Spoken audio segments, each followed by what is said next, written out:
Eu vou trazer um caso agora que está mexendo já com todos nós, né? Quando envolve criança, é a Rebeca. Põe uma fotinho dela aqui, Edu, por favor.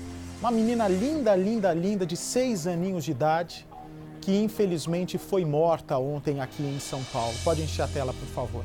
Percival está por dentro da história, né? Meu Instagram, a cada 10 mensagens, metade tem sido de gente pedindo justiça pela menina Rebeca, pedindo justiça por essa menininha doce, doce de tudo, que estava inclusive se preparando com a família para fazer a festinha de aniversário dela. Vem para mim, por favor. Nós vamos trazer agora o motivo pelo qual a polícia vai conseguir chegar até o autor deste assassinato. Se é que foi um assassinato, tudo indica que sim.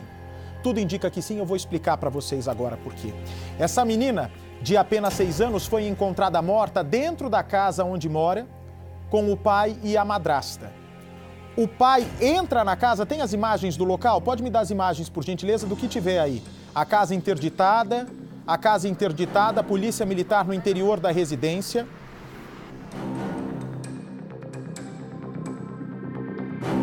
Veja só, os peritos no local. Era um crime, segundo a polícia, que teria tudo para não deixar testemunhas. Agora, preste atenção à condicional que eu estou colocando nessa história, Percival. Teria tudo para não deixar testemunhas. E você há de me perguntar por quê? Vem para mim, por favor. Ô, Bate, por que você está dizendo que esse crime teria tudo para não deixar testemunhas, ou seja, não deixar vestígios, e acaba deixando vestígios? É aí que está. É aí que a história muda de figura. Se por um lado, hoje nós choramos a trágica morte da Rebeca, por outro, o assassino verdadeiro da menina Rebeca não está conseguindo mais ter paz.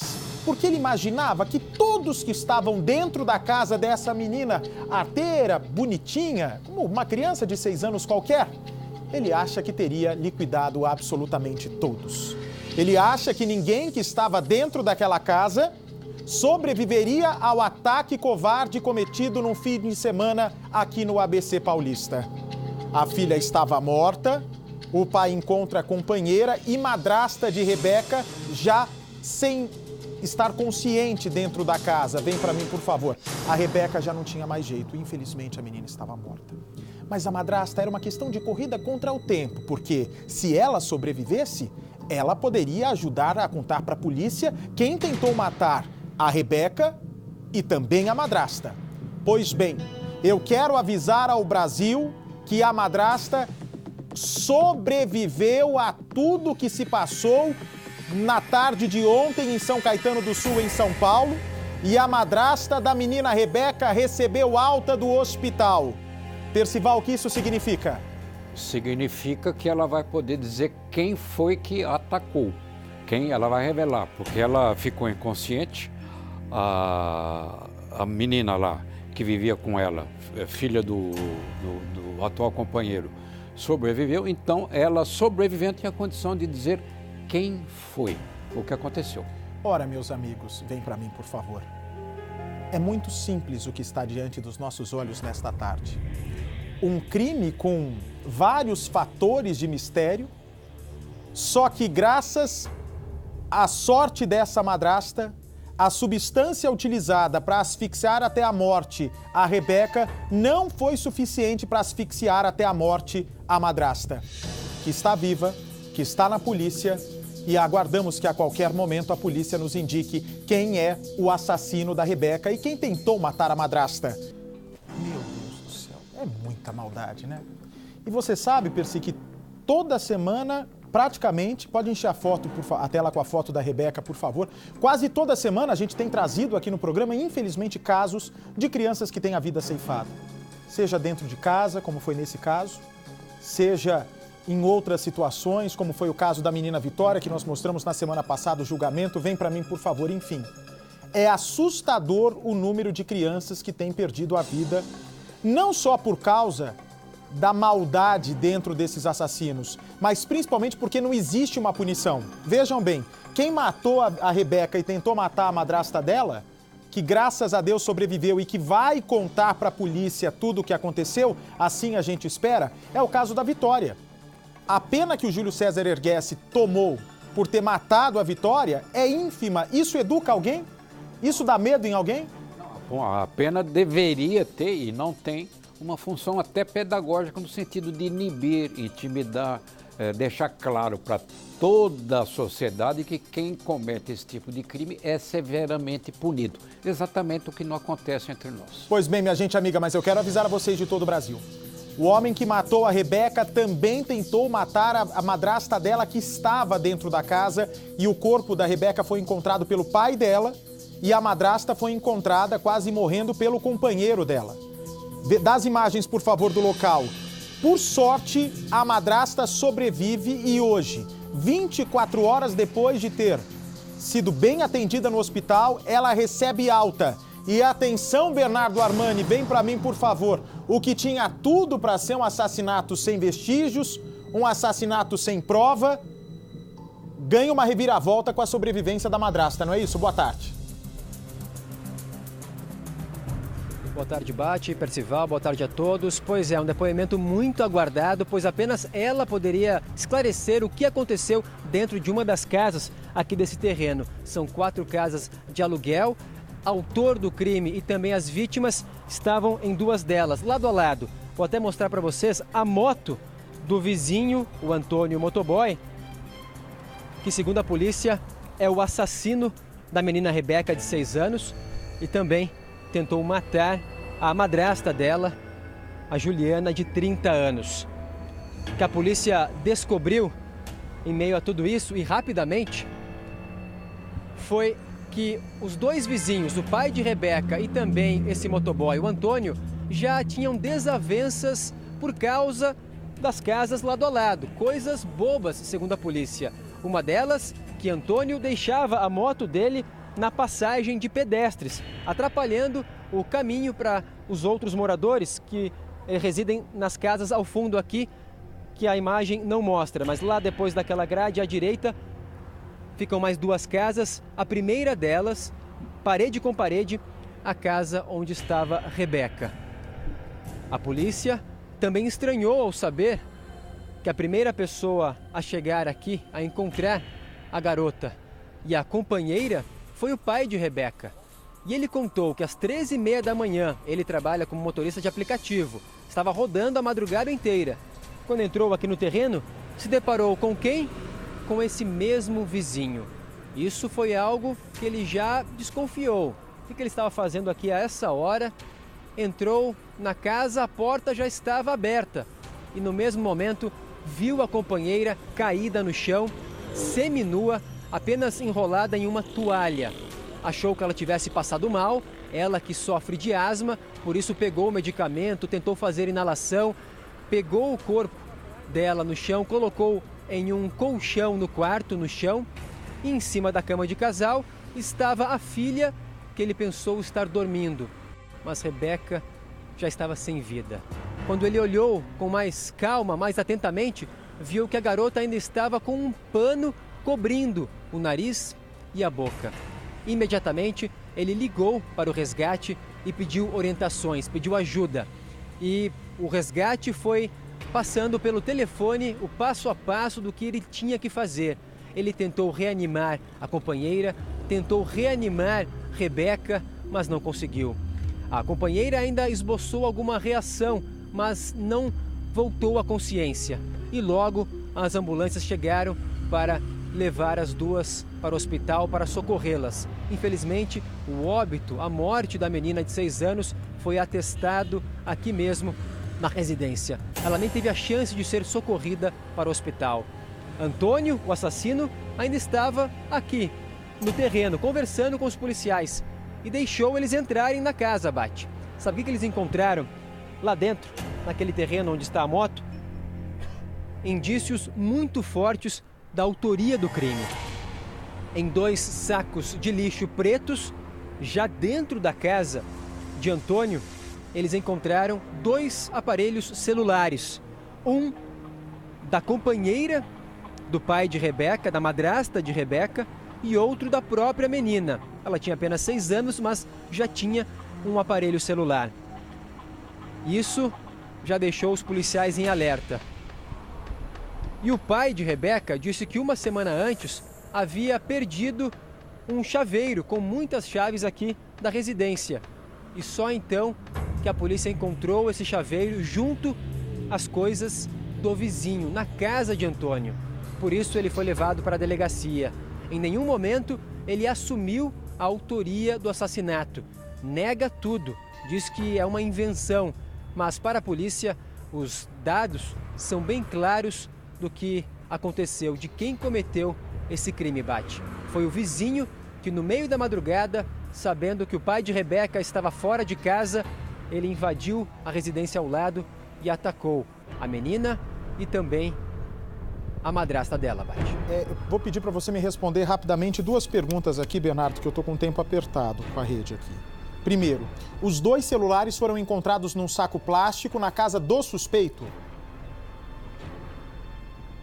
Perfeito, na casa do assassino, segundo as polícias. Certo, do Antônio. Ou seja, pelas condições desse celular, não era um produto de roubo, era um produto para descarte. Ele ia se livrar desses celulares.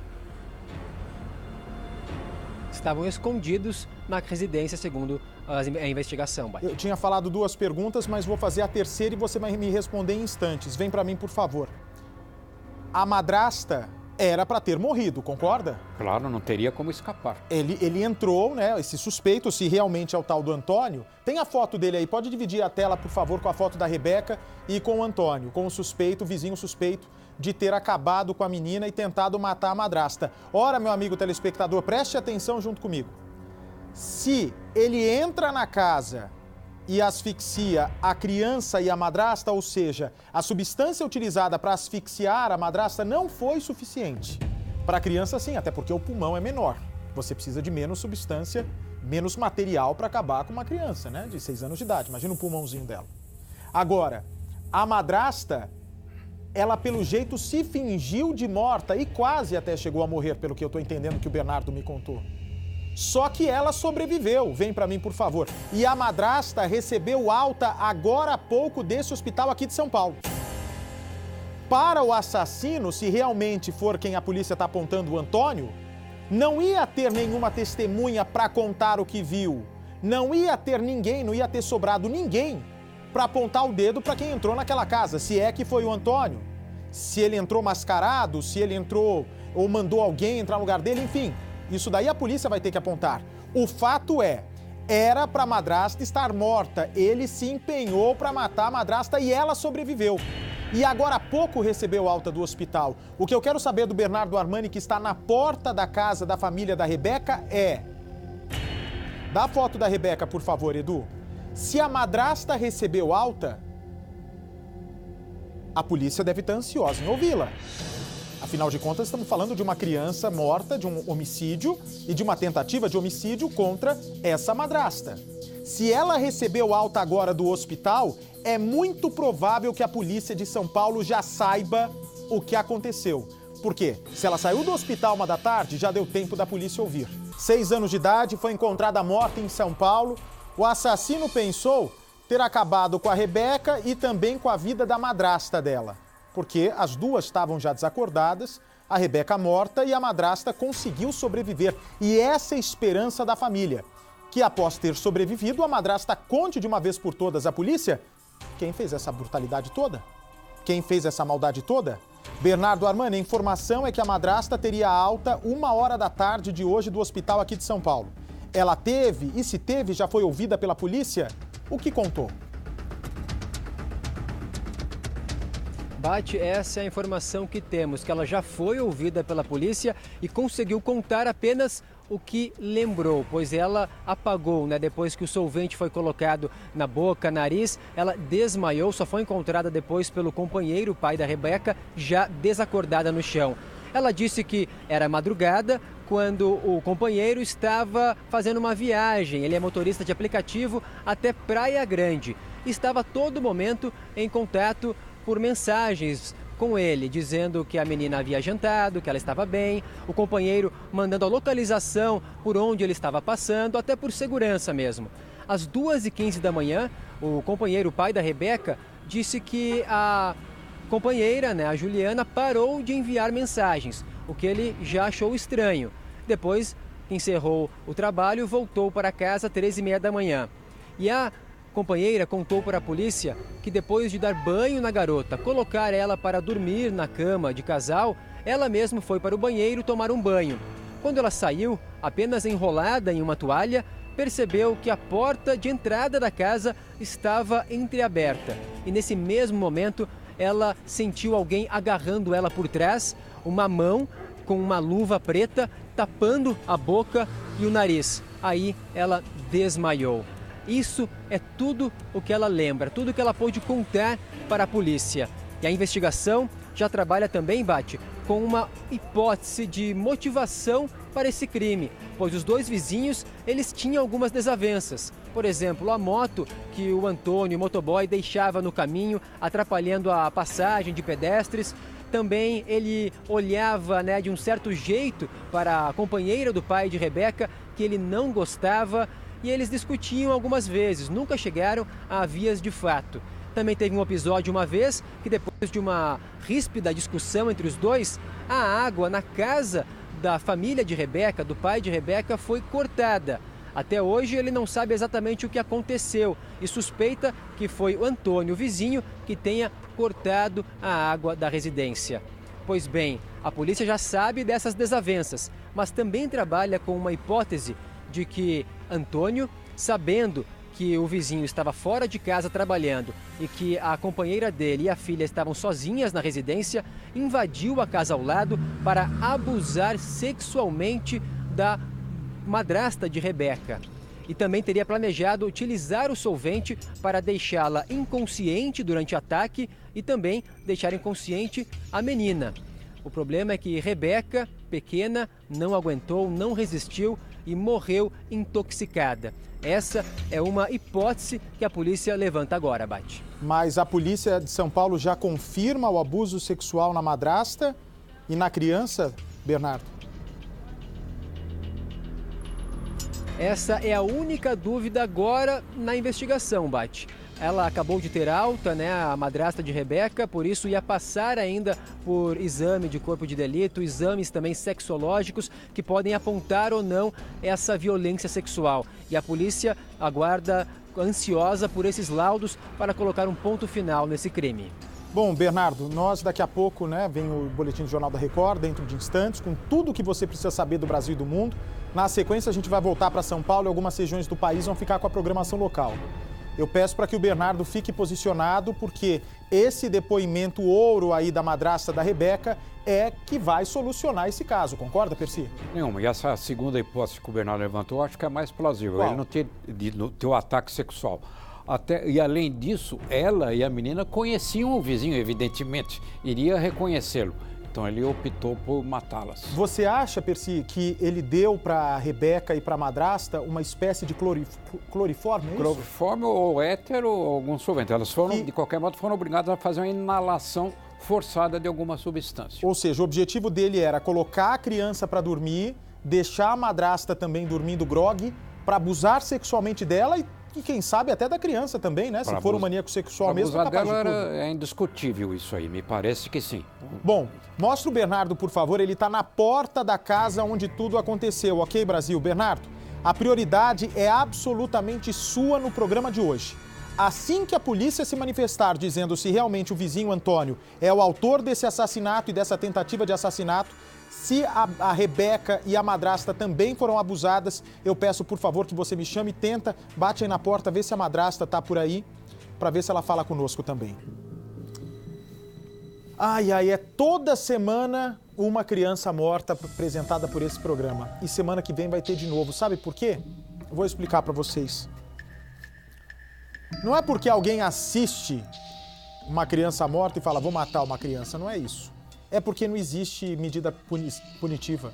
Não existe uma medida educativa como nos outros países onde tem prisão perpétua ou pena de morte, onde a pessoa quando vai cometer um crime fica com um pé atrás.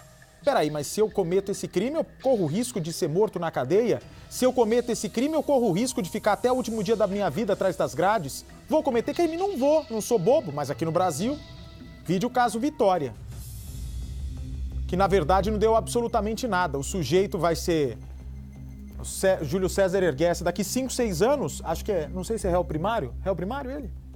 5, 6 anos ou no máximo 8. vai estar atravessando a mesma rua que a gente, pobre, inocente, trabalhador a gente, e o cara sem a punição que deveria.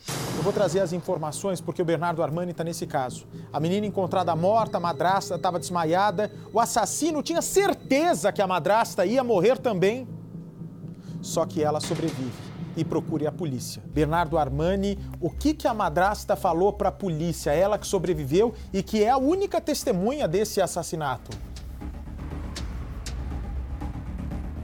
Ela não conseguiu ver o rosto do agressor, pois diz que foi agarrada por trás. Apenas viu uma mão com uma luva da cor preta tapando o rosto. Essa luva que, segundo a polícia, devia conter essa substância, esse solvente que foi usado para atacar ela e também a Rebeca, de 6 anos. A Rebeca, infelizmente, não resistiu, morreu intoxicada por esse produto e a polícia não tem dúvidas, mesmo a testemunha, a principal testemunha, não confirmando visualmente quem é o agressor, não tem dúvidas de que se trata do vizinho do casal, o Antônio, motoboy de 53 anos, pois todos os elementos do crime foram encontrados na casa dele. A lata desse solvente que teria sido usado no ataque, também chaves do pai de Rebeca, que ele havia perdido uma semana antes, estavam na casa do Antônio assim que o motoboy conseguiu entrar na residência sem fazer barulho, sem arrombar nada, e também 2 aparelhos celulares que pertencem à madrasta de Rebeca e também à própria criança, que já tinha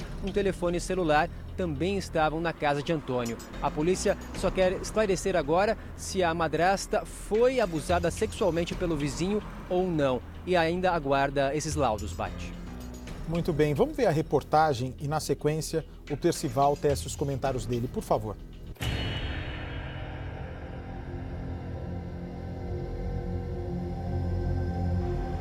Esta é a imagem de um pai devastado. Ele tinha acabado de encontrar a filha de 6 anos morta dentro de casa. A companheira de 30 anos também estava na residência, inconsciente. A casa fica em um terreno junto a outras 3 casas de aluguel e o autor do crime também morava aqui dentro. Para a polícia, o assassino é o motoboy Antônio Sobrinho, de 53 anos, vizinho das vítimas. Não dá para imaginar que aquele amigo aqui do bar faria uma coisa assim. De jeito nenhum, de forma nenhuma, nunca na vida. Porque é que nem eu digo e repito, ele nunca deu prova sequer de uma desavença, de nada. Ele chamava todo mundo de senhor. Senhor daqui, senhor de lá, ou seu Gilberto, seu Gilberto. Educado. Educado. O pai de Rebeca trabalha como motorista de aplicativo de transporte e saiu de casa meia-noite para uma corrida até Praia Grande, litoral de São Paulo. Disse à polícia que trocou mensagens com a companheira até as 2h15 da manhã.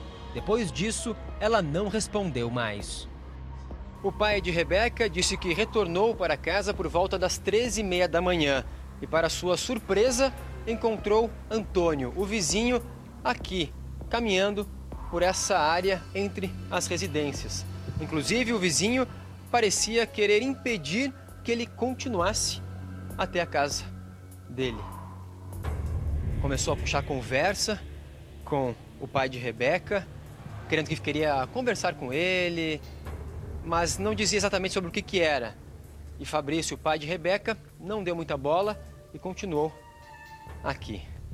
Logo, quando abriu a porta, viu a companheira caída no chão, apenas com uma toalha. Estava seminua, já desacordada, um cheiro muito forte do solvente por toda a casa. Ele então pegou o corpo da companheira, arrastou até o quarto, onde havia um colchão no chão. Colocou ela nesse colchão e ligou para o resgate. Pelo telefone, foi recebendo orientações de como reanimá-la, do que fazer. E ao mesmo tempo, ele olhou para a cama de casal, onde estava a filha dormindo. O problema é que ela não estava dormindo. Ele percebeu que a garota estava com um pano ainda cobrindo o nariz e a boca. Rebeca já estava sem vida, infelizmente. Ele tentou fazer massagem cardíaca, mas não adiantou. O crime começou a ser esclarecido na parede ao lado. Na casa de Antônio, o vizinho, foram encontrados os celulares de Rebeca e da madrasta, além do chaveiro do pai de Rebeca, que ele havia perdido uma semana antes.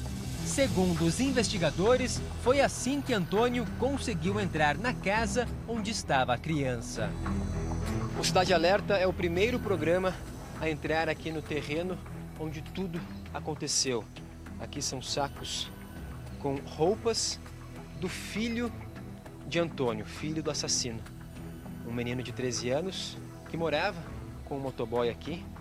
E agora a mãe desse menino, ex-mulher do motoboy, que veio até a casa para tirar o garoto e também as coisas dele, já que o pai está preso. Olha só, essa aqui é a moto do Antônio. Motivo de discórdia também entre os vizinhos. E o pessoal tá na casa, olha só, mais um saco aqui, tirando todos os objetos, pertences do adolescente. A mãe diz que vem há muito tempo lutando para ter a guarda do garoto, mas não consegue. E agora veio para recolher tudo e vai cuidar do filho, já que o pai foi preso. Você tinha medo do Antônio, não? Não, nunca tive medo dele, não. Nunca tive medo dele. Quando você soube o que ele fez, é algo que surpreendeu você também? Surpreendeu todos nós, né? A gente não esperava isso, ninguém esperava isso. O motoboy e o pai de Rebeca não se davam bem. Já tiveram várias desavenças. Antônio estacionava a moto no meio da passagem para as casas do fundo. O pai de Rebeca também não gostava da maneira que o vizinho olhava para sua companheira.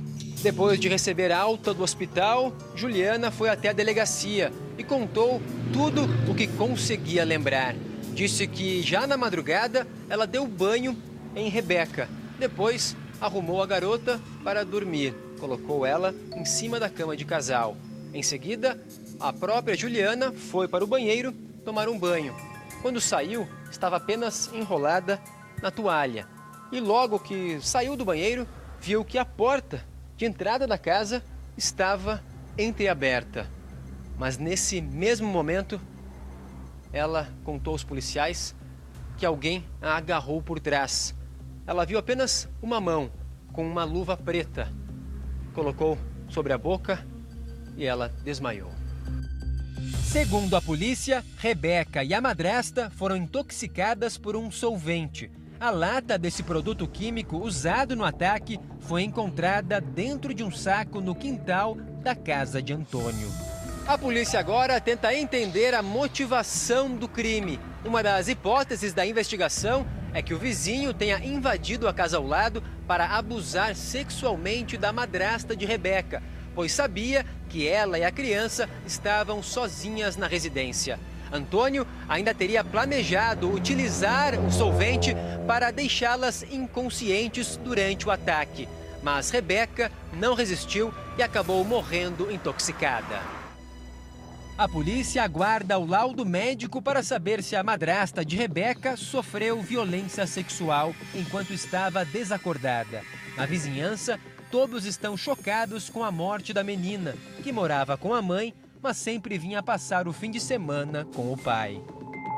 Você via a menina brincando aqui pela rua? Não, na rua não. Ela brincava dentro da coisa, porque ele era muito zeloso, né? Ele era muito prestimoso com a menina, né? Então ele não brincava assim fora, não. Deixava ela sempre protegida. Inclusive o portão também vivia fechado, nunca estava aberto. E ele tratava aquela criança feito um anjo, porque não tinha uma coisa mais linda do mundo, né? Então é uma tristeza muito grande, realmente é muito triste. Triste mesmo. Antônio não confessou o crime, mas os celulares das vítimas na casa dele, as chaves do pai de Rebeca e o produto que teria sido utilizado no ataque são evidências da participação do motoboy. Por isso, o vizinho foi preso em flagrante. Muito bem, minha gente amiga, a gente segue acompanhando esse caso, não é? Acompanhando em detalhes todos os esclarecimentos que a polícia deve dar ainda nesta próxima terça-feira, ou seja, amanhã, sobre o caso da Rebeca.